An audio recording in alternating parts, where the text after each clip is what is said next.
Hello student, स्वागत है एक बार फिर से बायोलॉजी क्लास में। और आज हम देखने वाले हैं मानव नेत्र के बारे में।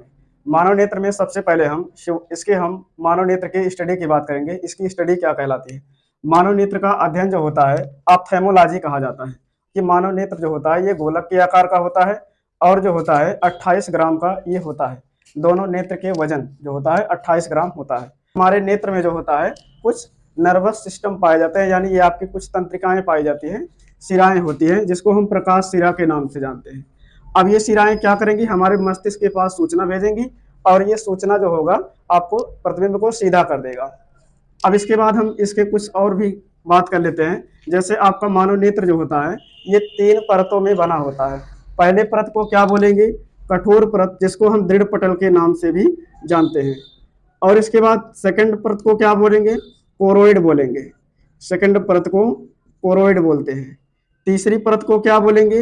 रेटिना बोलते हैं। रेटिना को ही हम दृष्टि पटल के नाम से भी जानते हैं। अब इसी में जो होता है एक अंध बिंदु और पीत बिंदु भी होता है। जैसे आप लोग ये देख रहे हैं, ये आपका पीत बिंदु है। पीत बिंदु क्यों बोला गया और इसको अंध बिंदु क्यों बोला गया? ये इधर आपका अंध बिंदु है, ये है आपका प्रकाश सिरा।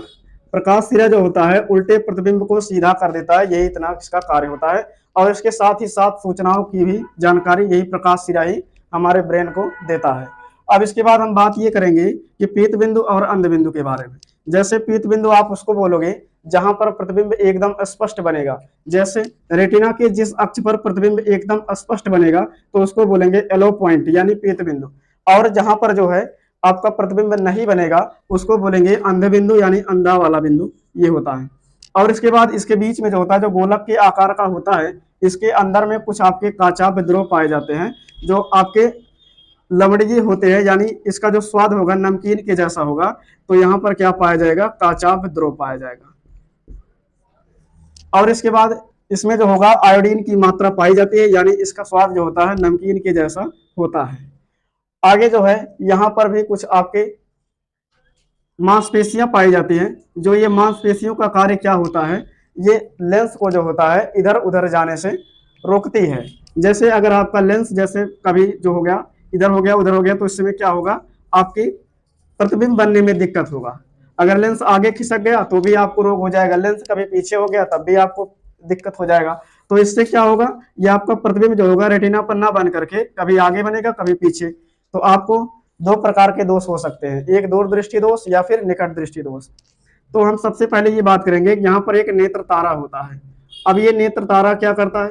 नेत्र तारा से ही आपका प्रकाश जो होता है प्रवेश करता है आपके नेत्र में और जाके कहाँ पर पड़ता है? रेटिना पर पड़ता है। ये रेटिना क्या करेगी? प्रतिबिंब बनाती है। रेटिना का कार्य जो होता है प्रतिबिंब बनाना होता है। एक बार फिर से समझ लेते हैं। जैसे मानव नेत्र की 3 परतें होती हैं, दृढ़ पटल, कोरोइड और रेटिना। और इसके बाद जो है इसमें एक प्रकाश सिरा लगा होता है जो उल्टे प्रतिबिंब को सीधा करके दिखाता है ब्रेन के द्वारा। और इसके बाद जो है इसमें एक उत्तल लेंस लगा होता है। ये लेंस क्या करता है? अंदर प्रकाश को जो है अंदर में भेजता है।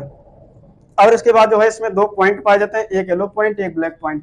येलो पॉइंट में आपका प्रतिबिंब एकदम क्लियर बनेगा और ब्लैक पॉइंट पे आपका प्रतिबिंब बहुत धुंधला बनेगा। और इसके बाद जो है इसमें कुछ काचा विद्रोह पाए जाते हैं जो आपके नमकीन के जैसे होते हैं। इस प्रकार आपका संपूर्ण ह्यूमन आई का लेसन समाप्त हुआ। अगर वीडियो अच्छा लगा हो तो लाइक कीजिए, सब्सक्राइब कीजिए, शेयर कीजिए।